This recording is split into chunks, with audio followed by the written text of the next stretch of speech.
we are going to be a millionaire. 2006, a year I became totally blind. I climbing up the ladder of success, and then now you are, instead of fighting to earn more money, you're fighting to keep your eyesight. I wouldn't even contemplate. I was thinking third floor. What was that feeling like when you just woke up and you couldn't see anymore? And you're just empty. We got a trip to Taiwan, and on the last day of the trip, both my legs became numb. I couldn't walk. When you have a problem, no man can solve. Why don't you try calling out? She said she heard a voice, I could walk. And when I was sighted, I was blind. Wow. But now that I am blind, I think. Then when I reached 40 years old, I landed my first multi-million-dollar contract. What sort of field was it in? It was a contract, a service and sales service contract. So essentially just like it's for sales? For me to supply a certain product to a company, which was one of the top 10 direct selling companies in the country. Okay. And then about the 2 years contract was worth, close to $1 million Aussie. Wow. Yeah, that would net me quite a handsome profit. Yeah. So I told my wife, finally, man, we are there. Yeah. we are going to be a millionaire, climbing up the stairs now. So how was I to know that just a few weeks later, before getting my first paycheck, I came down with a very, very bad headache. I've never had that before. Yeah. So when I go to GP, but even then it didn't help. And then it was when they asked me to go to the optometrist to find out, could it be my eyes? And that's where I first heard from the ophthalmologist, yes, you've got glaucoma. Your eye pressure is very high.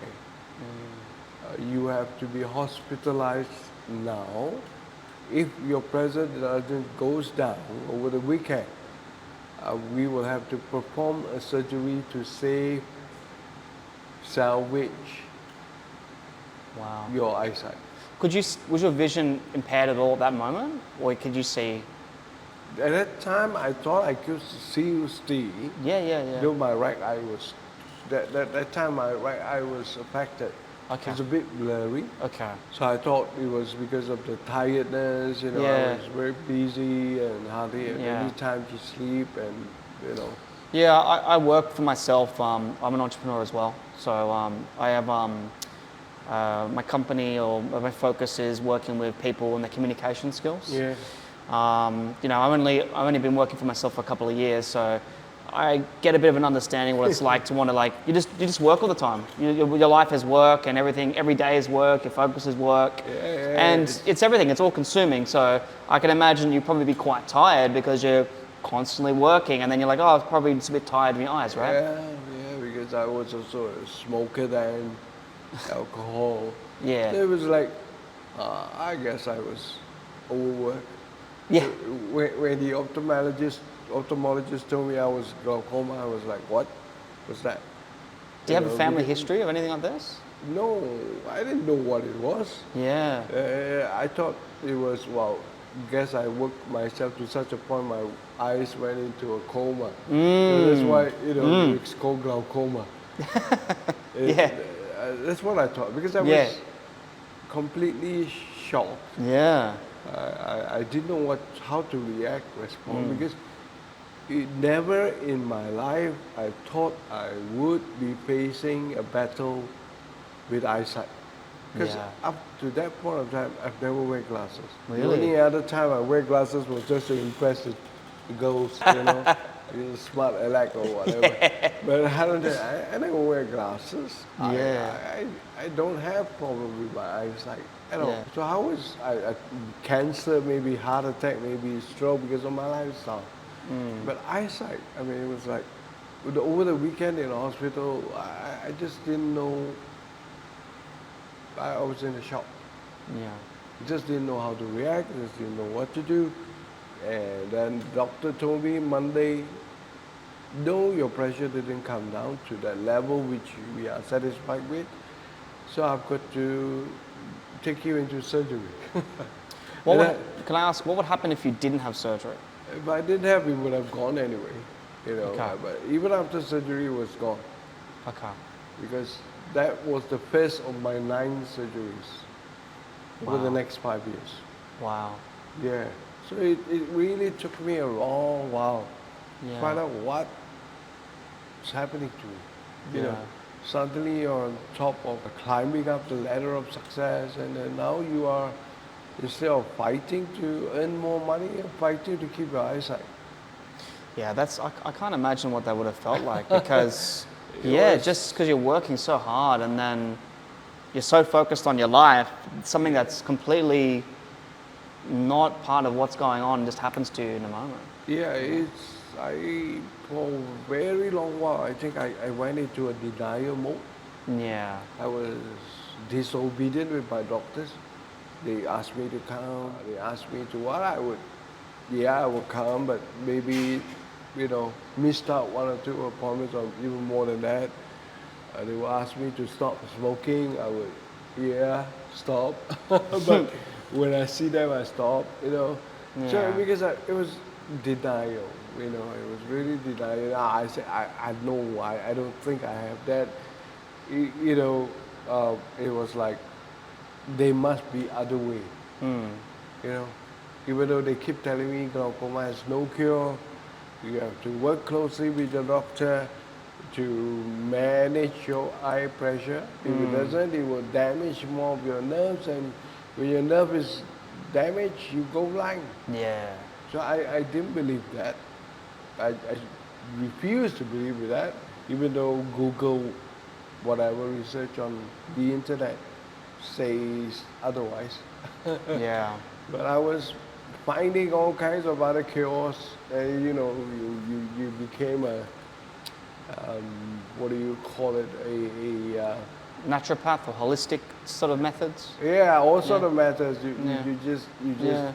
just get sucked into that Yeah. world and say, oh, alternative treatment is the way. So I spent whatever money I earned. What was the most ludicrous thing you did? Yeah. I got a friend who told me, he's a Malay friend. Yeah. He said, why don't you go back? Because he knew I have, Kay, my wife, has a lot of relatives in the East Coast. Yeah. So we have a lot of villages there. He said, why don't you go and look for this tree? They call it the down sirih. Okay. It's those beetle leaves. Okay.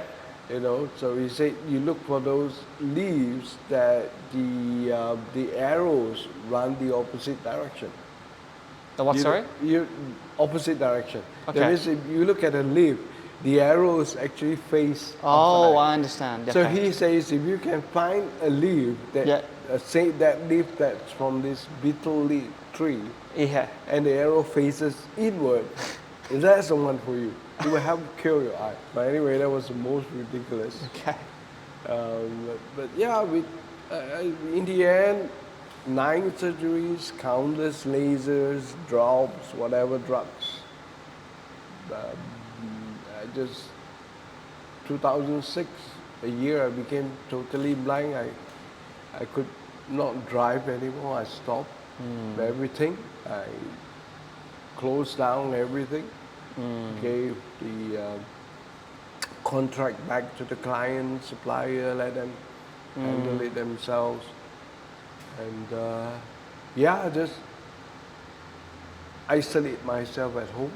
Yeah. And Kay had to find work because, you still have to pay expenses. So she started working back again. And I was literally isolating myself at home. And then one day, a year later or so, 2007, I woke up and the eyes open and I can't see anything at all. So you could still see a little bit. That day, I mean, I still remember the night before I slept, I could still see a little And then you woke up and you TV, couldn't. you know, Yeah. you could still see sound. Yeah. And then the next morning you woke up and everything gone.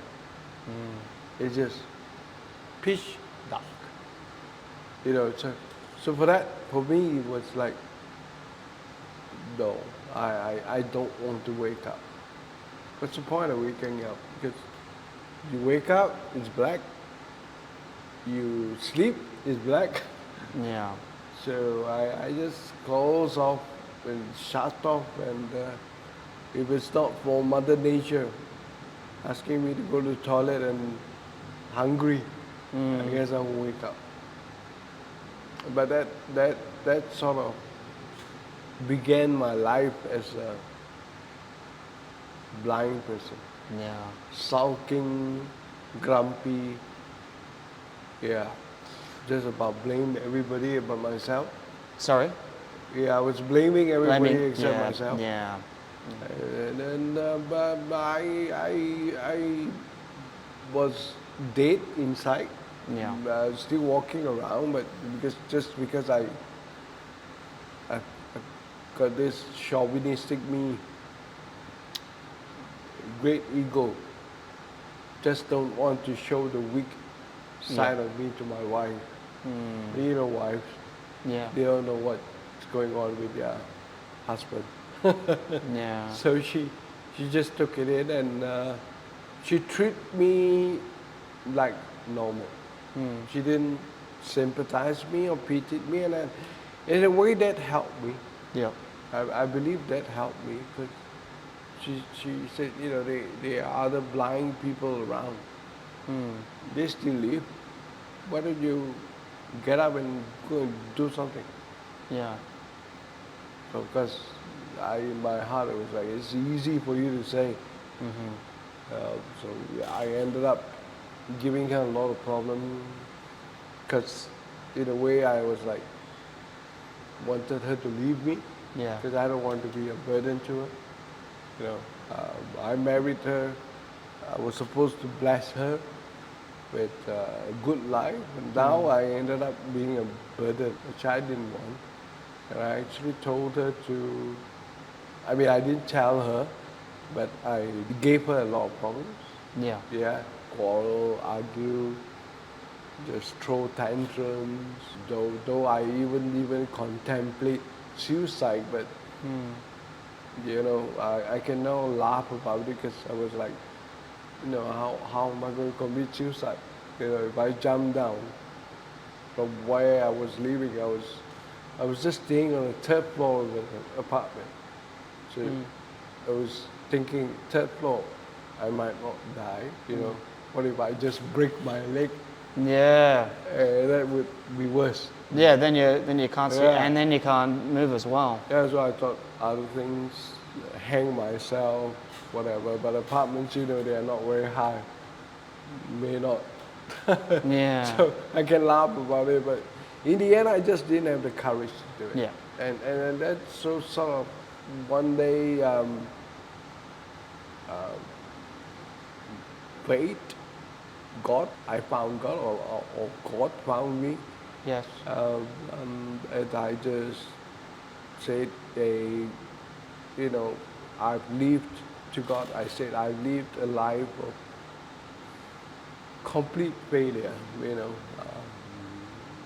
been a pain to many people. So, if you are what you are, you know, you say you are the Savior, you are God, then just take over my life. Yeah. So I just surrender, and my wife also followed. We accepted, we became Christians, and yeah, sure enough, my life just turned upside down. That was Yeah. a year after giving a lot of unnecessary problems to my wife. Yeah. Can Yeah. I ask what was that? Just to go back for a moment, and we'll come back to this story as well. But what was that feeling like when you just woke up and you couldn't stay anymore? Like, what were you thinking, and immediately feeling when that happened? As a disabled, When you first, that first moment that you told me you had a couple of years where your vision was declining and you were working for doctors and things like that. But that moment when you like went to sleep at night, you could see, and then you woke up the next day and you couldn't. What did that feel like, and what were you thinking when you woke up? oh gosh, I can't express it in words, because you know how it's like when you're just empty. Yes. You just don't know what to think. It was that kind of moment. You know, as guys, we always want to be Strong. control. You know, Yes. we are in control. Hey, no worries. You know, we can get it done. You know, it's all within our. It's all manageable. No worries. Cool. That's kind of me, you know. And then suddenly, what? No, I don't know what to do. I just didn't know what to do. Yeah. What am I to say? What am I to do? What? Just suddenly, just thoughts of what was my life like? What went wrong? Yeah. What went wrong? You know, why? You know, why is this happening to me?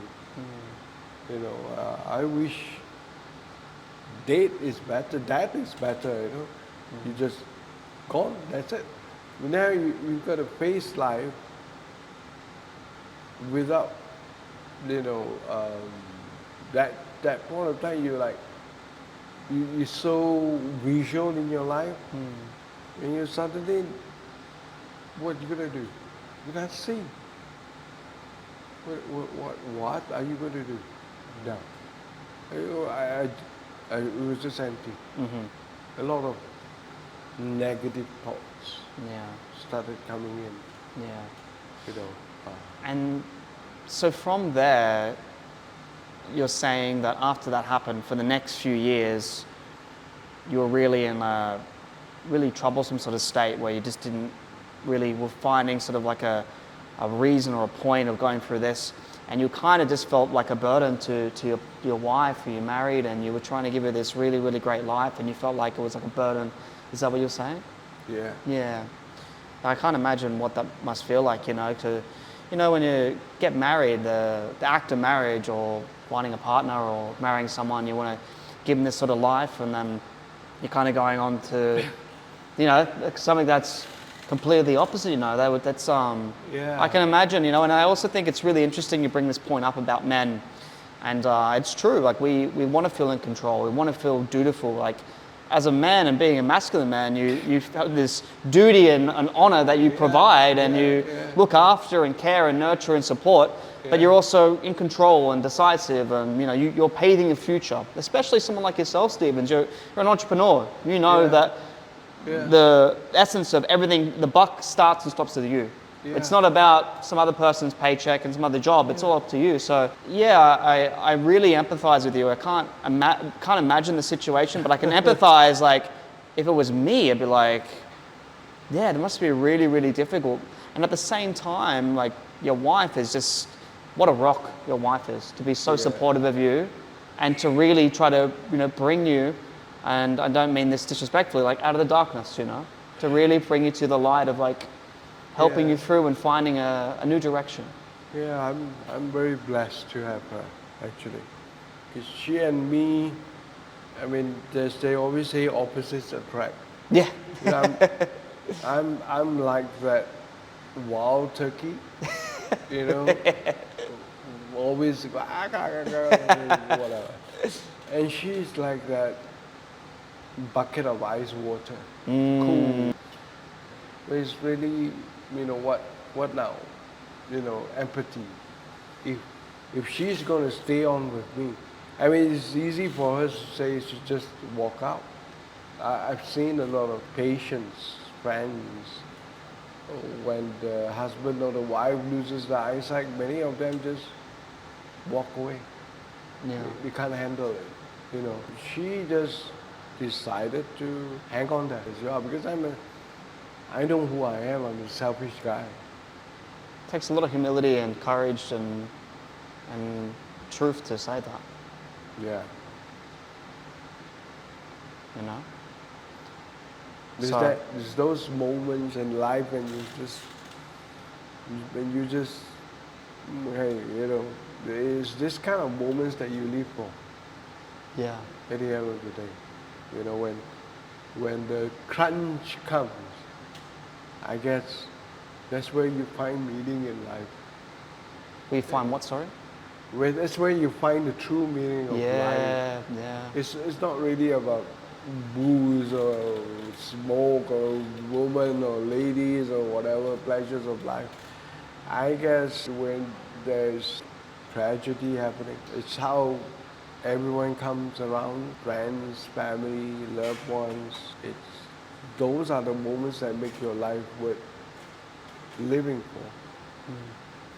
So you're saying the creating purpose and meaning in the dark times coming. Yeah, I believe tragedy sort of woke me up. Becoming blind is a tragedy itself. And means you become the scum of society.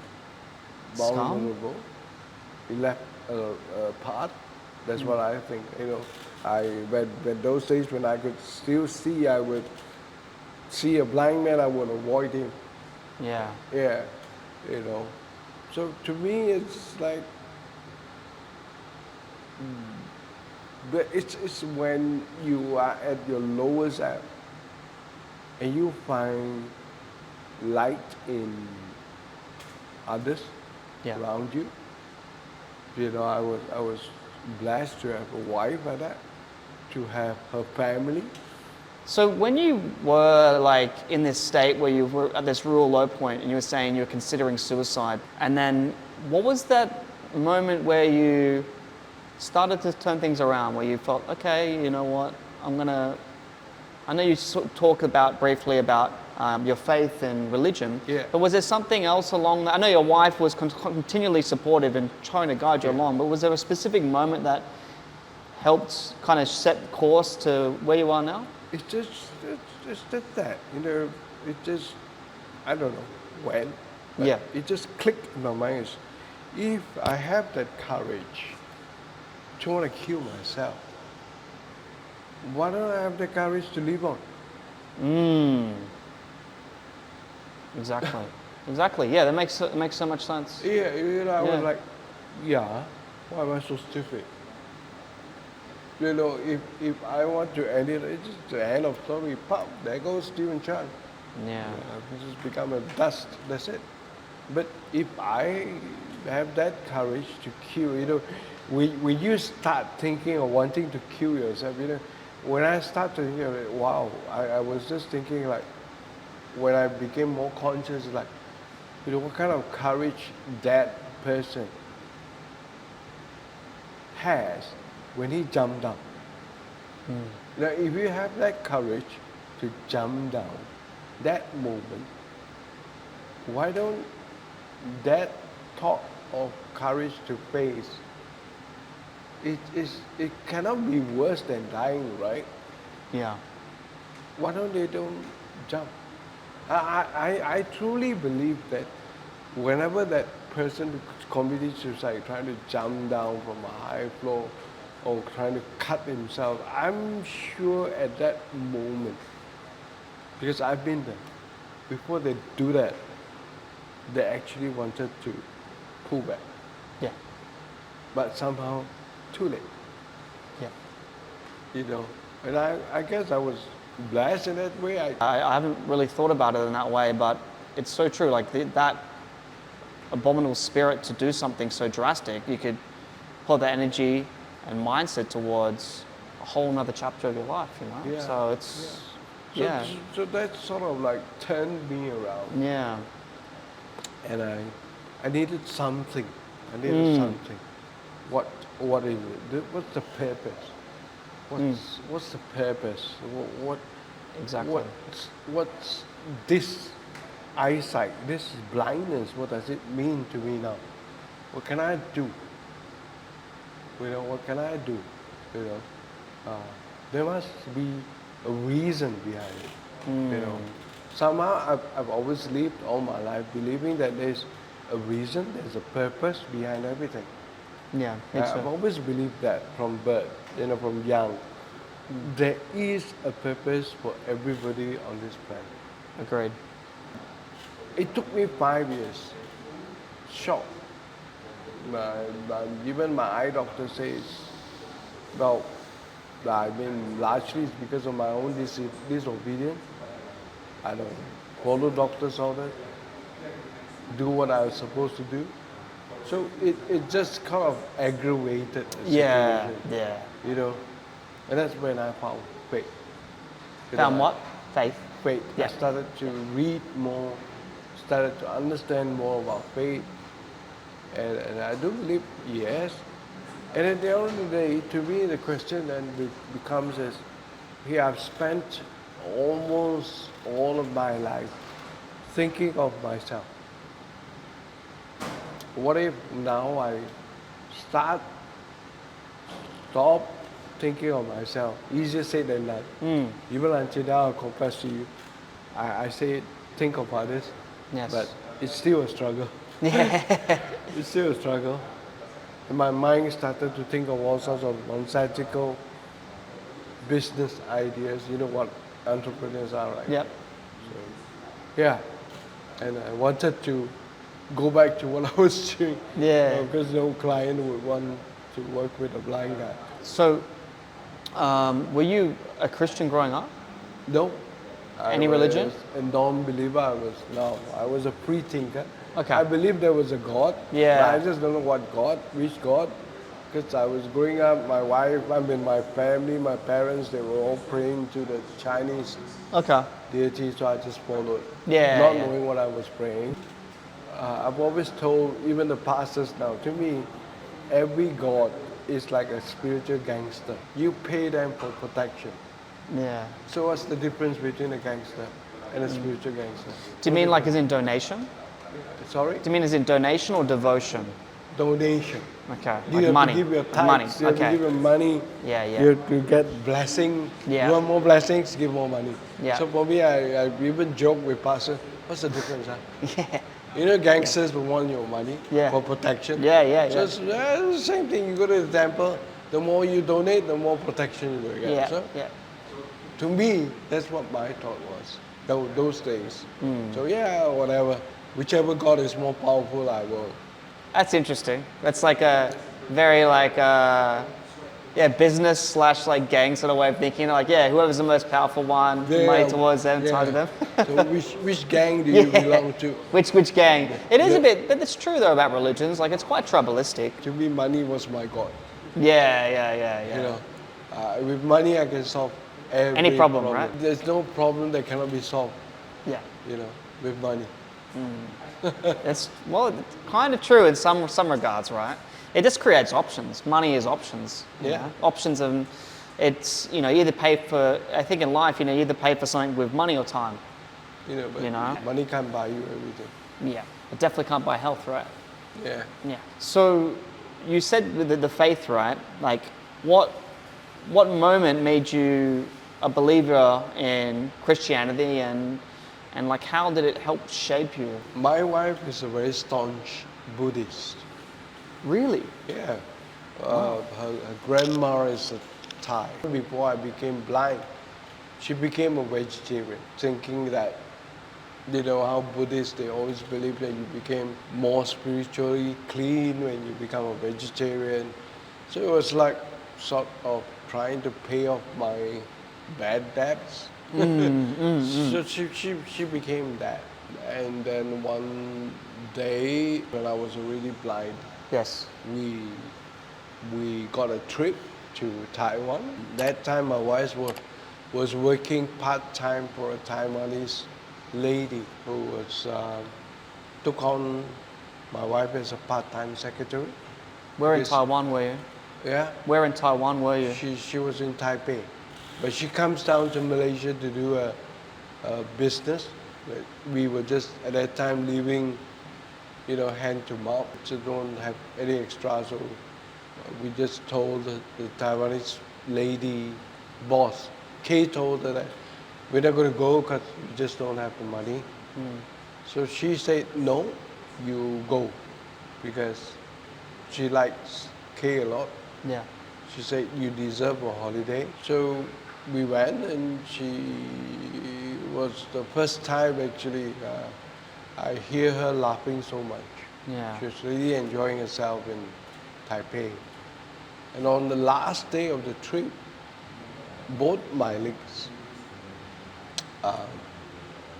just became numb. I didn't tell you I was a diabetic or something, Oh, right. because of my bad lifestyle. So Were you I overweight? was a young diabetic. Were you overweight? Yeah, sorry? Were you overweight? What? Were you overweight? Was I aware? Overweight. No, Yeah. I was not.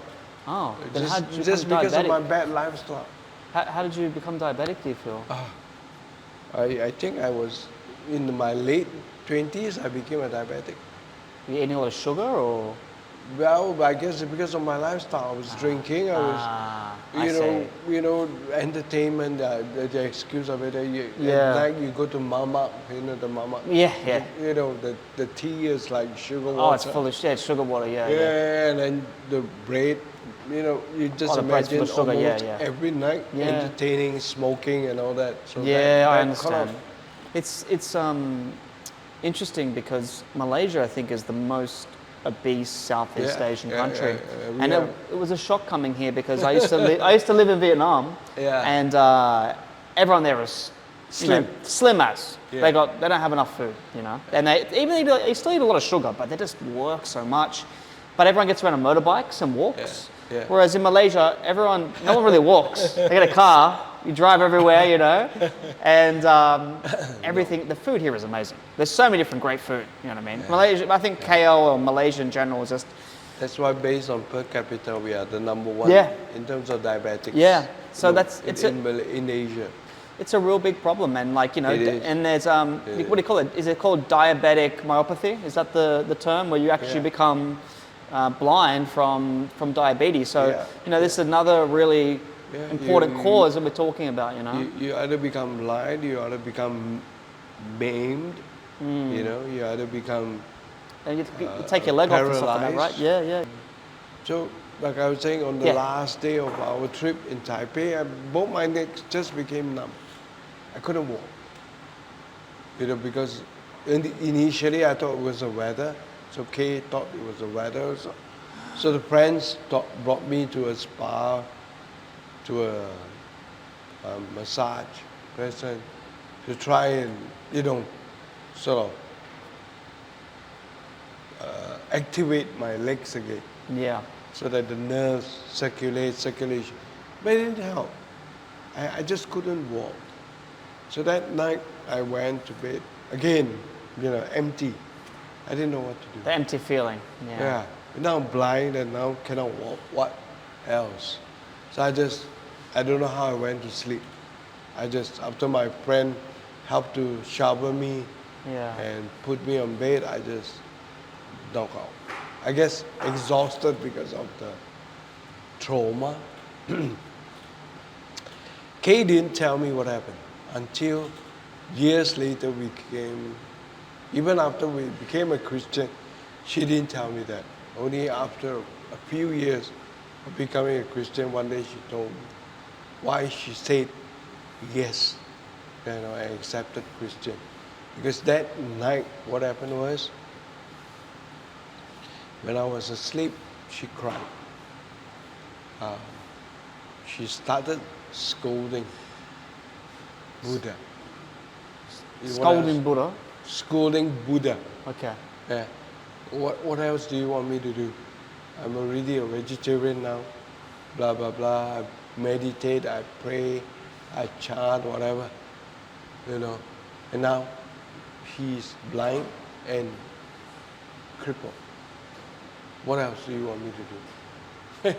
And what she said was, a vision just came into her mind. It was an encounter with a friend who was a Christian. And she remembered having a conversation with her.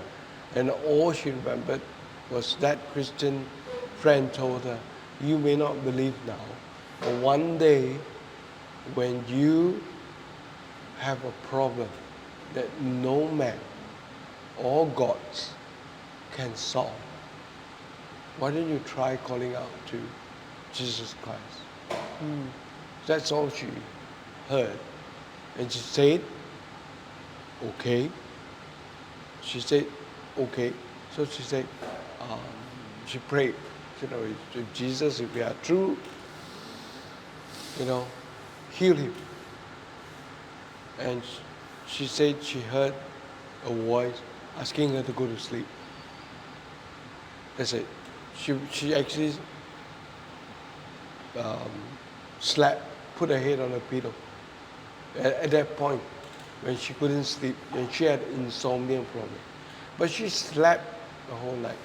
And when she woke up, I was really late waking up. We had to go to the airport at 9 o'clock. And we woke up like 8 something. The guys was already frantically knocking on our doors to wake us up to go to the airport. And she saw me going to the toilet. I could walk to the toilet. So you couldn't walk the day before? The night before, I couldn't walk at all. Wow. But that morning, I walked to the toilet to pee and bath and quickly pack. And the two of us just packed, and she forgot entirely about the incident. She forgot. She came back, and she was just happy I could walk. I was happy I could walk. I didn't know what happened. She didn't tell me about the encounter. And then what happened was, a couple of months later, which was Easter, just a day before Easter, this couple whom I've just known, friend, they were Christian, and they said, hey, there's a church gathering, a healing rally, pastors praying for healing. Why don't you come? Before that, a lot of Christian friends invited me to go. I usually sarcastically said no. Yeah. No.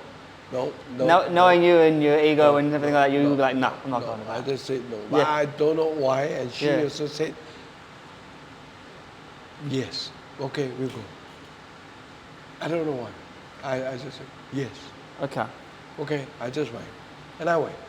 So I went, and the usual stuff, preached, prayed. A whole night, I couldn't remember anything. Only one thing the pastor preached and said, Christianity is about your relationship with God.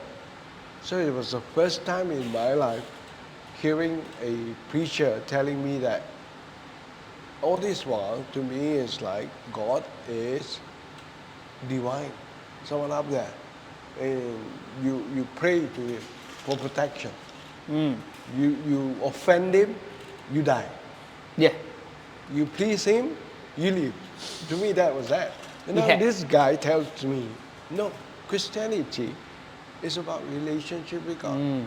So for me and Kay, it's like, no, why? And Kay doesn't have a good impression of Christianity anyway. Why? Because she was, her aunt is a Christian, only Christian in her life. And her aunt always scolded her dad and all that. You are paying to stones, You know how we have all those idols, And, so she didn't like her auntie because of that. Yeah. So this first time, both of us were saying, what? Relationship with God? What's that? First time hearing that. Okay, fine. Then pastor just came and asked me and Kay, would you like to join me Easter? Tomorrow is Easter, Sunday, church, To her surprise, and to my surprise, I said yes.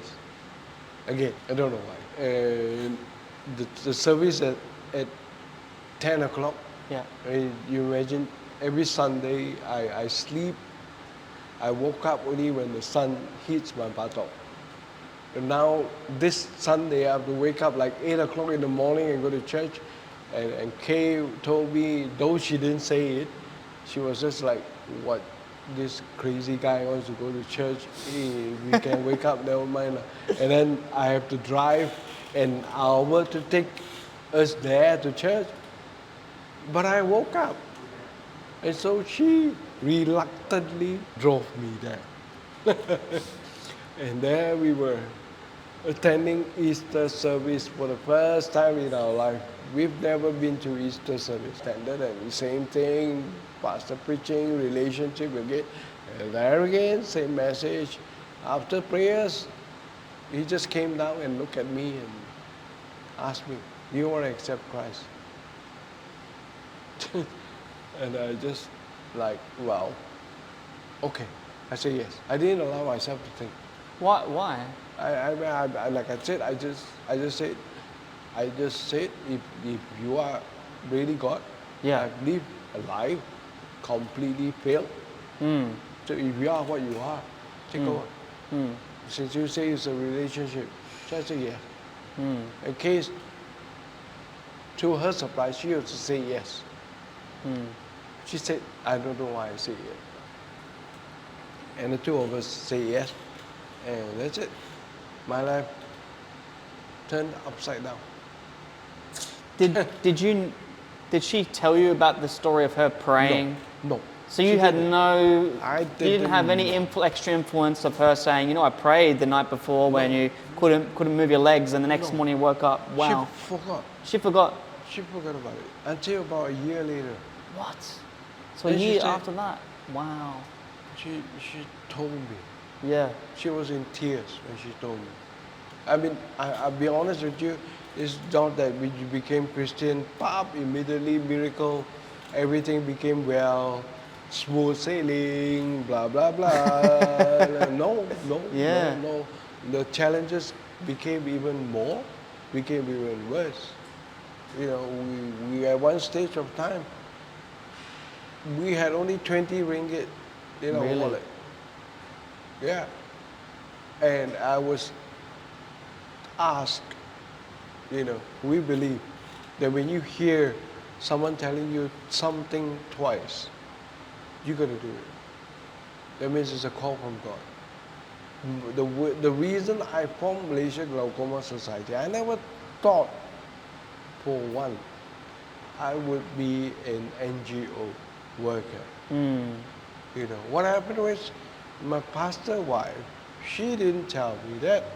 She was the chief editor of a health magazine called Health Today.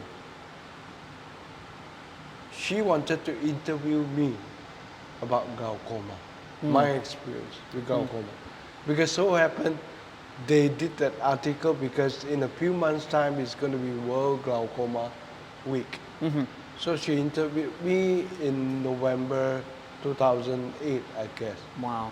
And the article was supposed to come out in February 2009. Then a few more days later, a friend took me to the media to interview me about glaucoma. Yeah.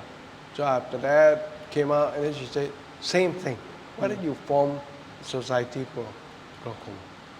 I said, how come this message sounds so familiar? Where did you get this idea that hearing something twice means that you're feeling Well, something that's from God? what every Christian believes.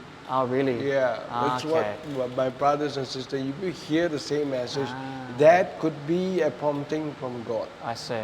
Could be, maybe not. I So I see. prayed about it. So what, you know, of course I didn't utter Yeah. the bad word. Yeah. I said, where am I going to find the money to form an NGO? Who am I going to look for to form an NGO? You got to get a lawyer to write the constitution and everything like that. And then I just recalled I had lunch with a friend a few weeks before my interview. So I called up my friend, hey, can you make an appointment for me to meet your friend? So I want to form an NGO. Okay, I will help you, no problem. You just pay me or my lawyer friend 500 ringgit when you can afford it. We will set up the constitution for you. I got my NGO. The only thing I know is to really irritate people. That's my strength. So I go and look for the doctors, the optometrists, the ophthalmologists who treated me. I said, I formed the society now. Can you help me? I'm going to do some glaucoma eye checks. You guys are going to come and do it. I can't do it. Yeah. They were actually shocked. Then I got the Glaucoma Society registered.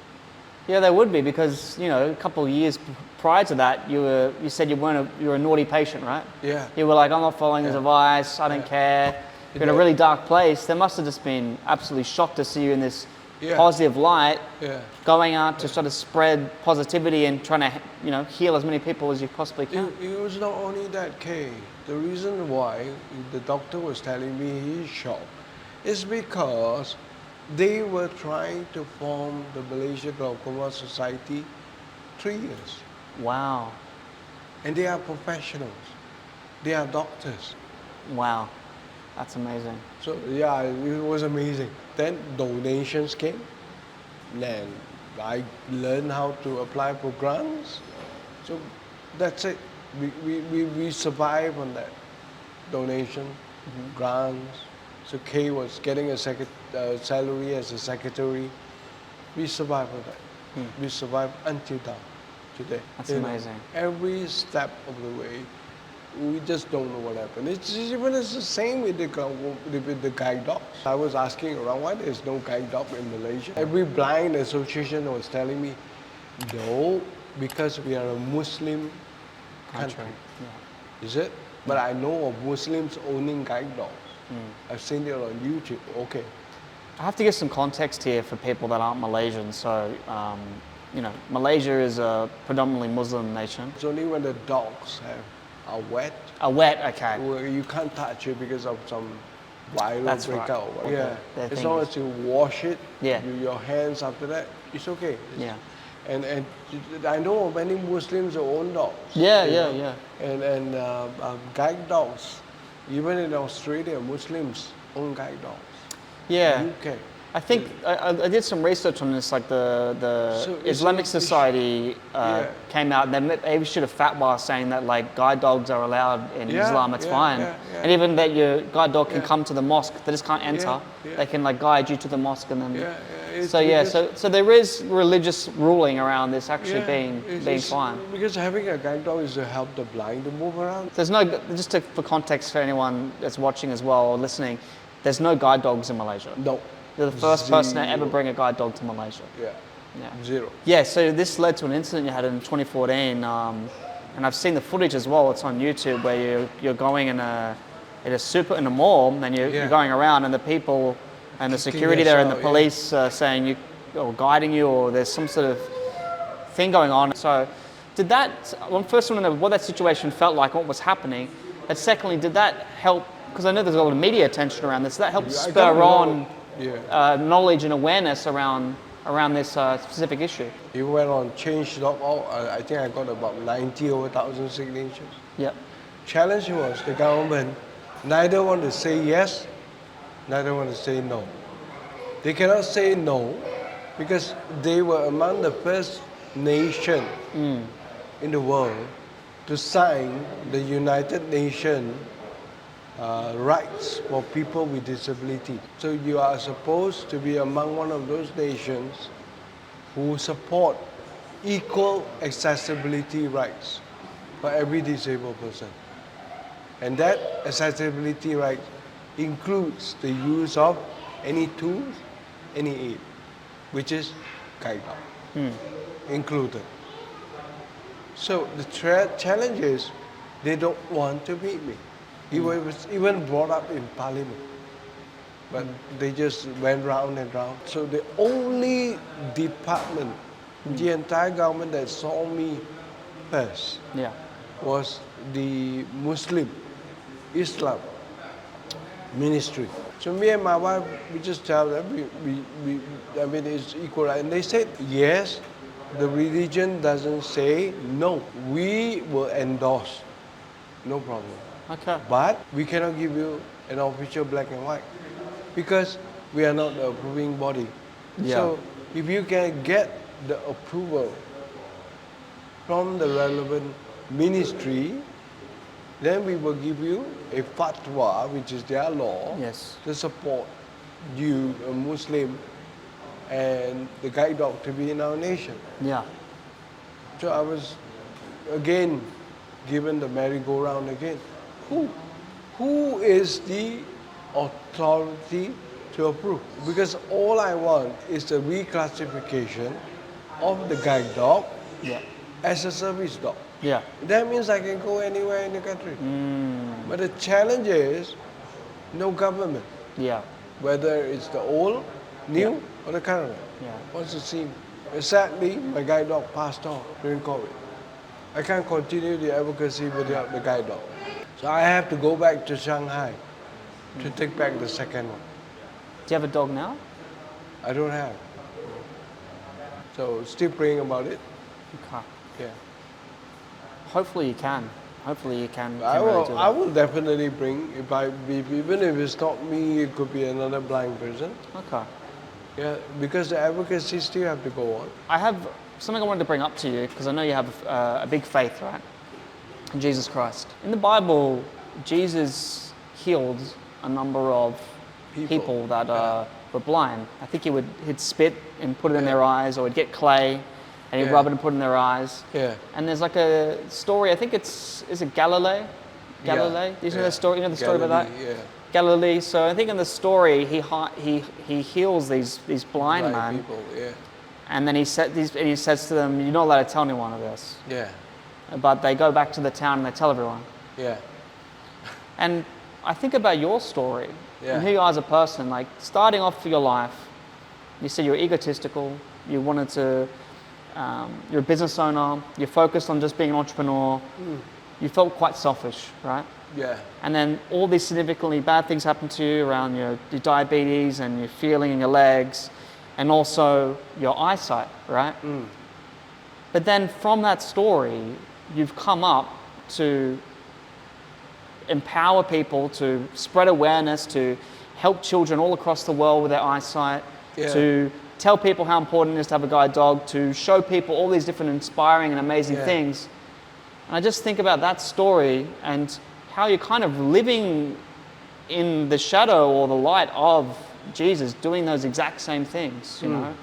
It's interesting, right? Like the people that were healed went on and told those people, and it's like, and I think it's like the humility of that, of being quite high and everything going quite well, and then to being quite low, you've essentially are living an example of that story. Yeah. Thank you for that. But yeah, well, some people, you would ask me, you can ask for healing, you know. Well, who said Jesus didn't heal me? When that blind man said, I was blind, now I see. But it could be the other way around. When I was sighted, I was blind. Wow. But now that I am blind, I see. Because my spiritual sight, my eyes, heart has opened. Those days it was blinded by pleasures, money. But now those means nothing to me. Yeah. Means nothing. You know, the joy of seeing someone. You know, you mentioned about one of my team members, Matthew. Yes. You know, a little bit sorry about Matthew. He didn't finish his Form 5 education. Yeah. Matthew has a genetic disorder problem. Yeah, he will not be able to live long because his organs is going to be shrinking, you know. So when he came to us 6-7 years ago, his mother brought him. So my mother was in tears telling my wife, don't know what to do with the son. He was a very bad-tempered boy. You know, you joke with him and you think you are trying to bully him. He will want to beat you. He's got a black belt in karate, you know, and he's a big guy. Yeah, so he's big. He is temperamental, rude, but look at him now. Look at him now. So no matter how difficult it is, I go on because I see how it transformed him. He's now coming to work happily. Those days he did not take a public transport. But now he takes train from his home which is in Cheras, Wow. to here. And he walks, and he goes out and packs lunch. Sometimes he packs lunch for me as well. One thing I wanted to ask you is that I noticed in one of your talks, you were talking about how, as a blind person, you get privileges. Yeah. So, for example, maybe like at an airport, they kick you to the front, or maybe on the airplane they give you that meal. Yeah. And you said in the talk something interesting I wanted to ask you about. You said that when you're given these privileges, it makes you feel more disabled. Yeah. It makes you Why? feel more disabled because why should I be given special privileges? Yeah, I enjoy it. Sure. I enjoy it. You know, being in the first in queue Yep. at the counter. Yeah. My wife loves it. She get a special pass. Yeah. She can park. Yeah. But why? Why? That's my question. If the circumstances, Yeah. I just give you an example. You know, when Steve Jobs developed this iPhone, this story is not well known. Yes. He and his creators and the technicians consulted the American Blind Association. Really? Yeah, and developed the first smartphone to make it accessible for the blind man to use. So the first blind smartphone for the iPhone, 100% of the blind in America started with the iPhone. It changed the entire life. Wow. I do my Google, I watch YouTube or listen to YouTube, I download apps, blah, blah, blah. Everything on my own phone. So my life is normal. So what about a Coca-Cola bottle with a Braille dot or something like that? Yeah. For them to identify, when I touch it, I know which is Coca-Cola. But why don't you make a dot? That's it. It's so easy for a manufacturer. Yeah. It will cost them next to nothing. So I don't need those privileges if these circumstances are favorable to me. So what you're saying is you don't need those privileges because for you they're meaningless. For the privileges you need are the ones that are accessibility in the world for blind people. Yeah. I understand now. I didn't understand what you meant by that. Now that makes more sense to me. So you're saying that that's great and nice that you treat me in this special way. Wow, that's great. But what I really want is more accessibility for blind people. Yeah, More opportunity to feel normal like everyone else. Yeah, because I if hear you you. say about inclusive, Yeah. how inclusive are you?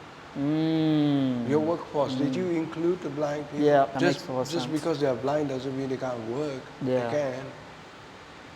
Yeah, you're proving it, right, with what you built right here. One final question I have for you, Stevens. We talked about your life and how you've gone through all these different things, and now you're spreading this amazing NGO and finding funding and trying to transform lives all around the world. If people are listening to this, what can they do if they're coming to that point in their lives and something really tragic happens to them? What can they do in any circumstance, do you feel? You got to accept it. Yeah. Whatever it is. Cancer, heart failure, liver failure, whatever. You just have to accept it. Yeah.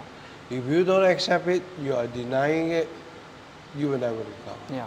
Because if you accept it, then you adapt to it. Find ways. Work with your doctors. Work with your loved ones. Find ways how to overcome. And just be aware what are the do's and the don'ts. If you don't accept and start blaming everyone, which is normal, I also do that. Blame God, blame just about everything. Blame everybody, blame wife, blame husband, blame children, blame. At the end of the day, you don't get anything. You got to be more miserable. So acceptance. Accept. The moment you accept, you will have peace with yourself. Yeah. All right. Well, thanks so much, Stevens. That was Thanks, Kay. great. Stevens had some amazing stories to say today, especially when it came to his wife praying and him being able to walk again. Do you think that was Jesus? Let me know in the comments down below. And if you're interested in my podcast with a man that had cancer that went on to win one of the world's hardest jiu-jitsu competitions, you can do so right here. But before you go, don't forget to like, comment, and subscribe.